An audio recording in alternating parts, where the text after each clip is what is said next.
Ray Allen is a 10-time NBA All-Star, 2-time NBA champion, and one of the greatest shooters in NBA history. Since 2014, the future Hall of Famer has been off the grid. In today's video, we will be taking a look at where exactly Ray Allen has been over the past couple of years. So this is what happened to Ray Allen.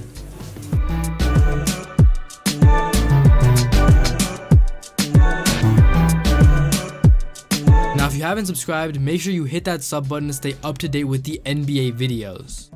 Ray Allen was selected with the 5th overall pick in the 1996 NBA draft, a draft that had several future Hall of Famers like Allen Iverson, Kobe Bryant, and Steve Nash. But immediately after Ray Allen was drafted, the Minnesota Timberwolves shipped him off to the Milwaukee Bucks in return for Stephon Marbury. When Ray first came into the league, people didn't know how good he was going to be, but in his first NBA game, he dropped 13 points in 28 minutes against fellow rookie Allen Iverson. He would start all but one game in his rookie season, and by the end, it was clear that Ray was going to be an NBA superstar. By 2000, Ray Allen had become a household name around the NBA, and in 2001, he led the Bucks to the Eastern Conference Finals, where he would lose to Allen Iverson and the Philadelphia 76ers. But as a fourth-year player leading your team to the Eastern Conference Finals, that's pretty impressive. After being named to 2 All-Star teams with the Bucks, Ray once again was traded,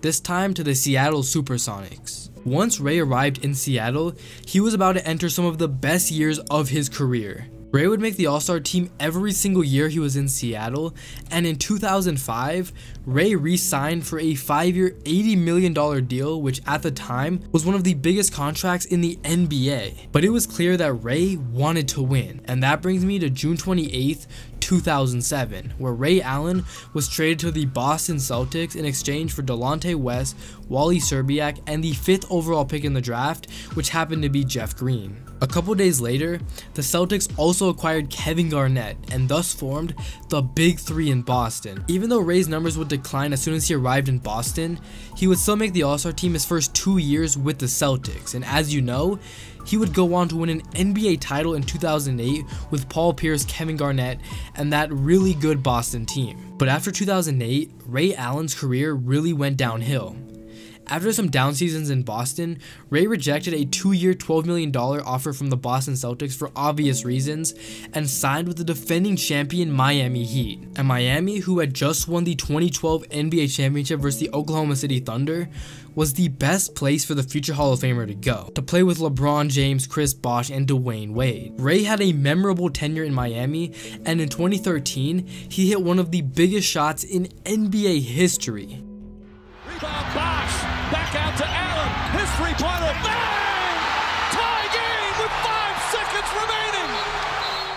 Ray would wrap up his career in Miami, and that was the end of one of the greatest careers in NBA history. So what happened to Ray Allen? For the longest time after his retirement, Ray Allen was MIA. Ray was always a pretty quiet guy. I mean, he was never the type to go and showboat or create unnecessary drama, and that same personality translated to off the court. After his last NBA game in the 2014 NBA Finals, Ray became a free agent. Many people anticipated the return of Ray Allen, including himself, but he would later announce that he would sit out the entire 2014-2015 NBA season to focus on his body and his mind in order to get ready for the following season. Ray stayed in the gym and continued to train every single day. Despite rumors that he would return to either Boston or Milwaukee, Ray ultimately decided to stay retired from basketball, and that was it. To this day, Ray has been active with UConn basketball, playing golf, and he even wrote a book. For the first time in a long time, Ray's name made headlines in early 2017 when news broke that many of the players on the 08 Celtics championship team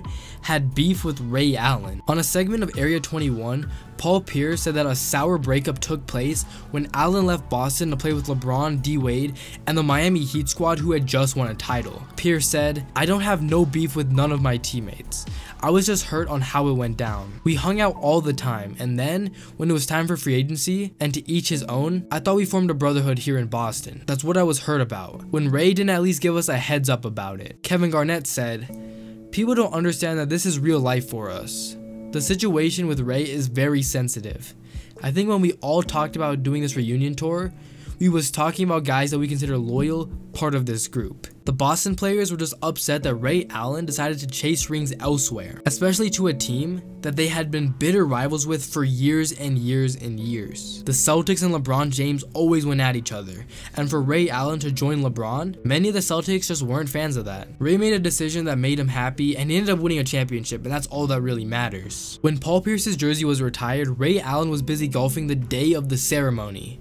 To this day, Ray Allen and several players on that Celtics team no longer communicate, and there is still some hurt feelings. And to make the whole situation worse, when Gordon Hayward signed with Boston last July, he notably took Ray's iconic number 20. Whether or not Ray was going to get his number retired, this move was kinda disrespectful to Ray Allen, a guy who sacrificed so much to help lead that team to their first title in decades. But nevertheless, Ray Allen has been staying for the most part low-key and just enjoying retirement. He golfs a lot, he works a lot with UConn basketball, his alma mater, and he's really just focused on raising his kids and building a strong family. But as an NBA fan, we can hope that one day the Celtics players can solve their differences and, have a reunion and all come together, because that 08 Celtics team was definitely one to remember. So that's what's been going on with Ray Allen. I hope you guys enjoyed this video. If you did, make sure you hit that like button, also hit that subscribe button. Let me know what other NBA players you want to see. But that's it for me. Hope you guys enjoyed, and I'm out. Peace.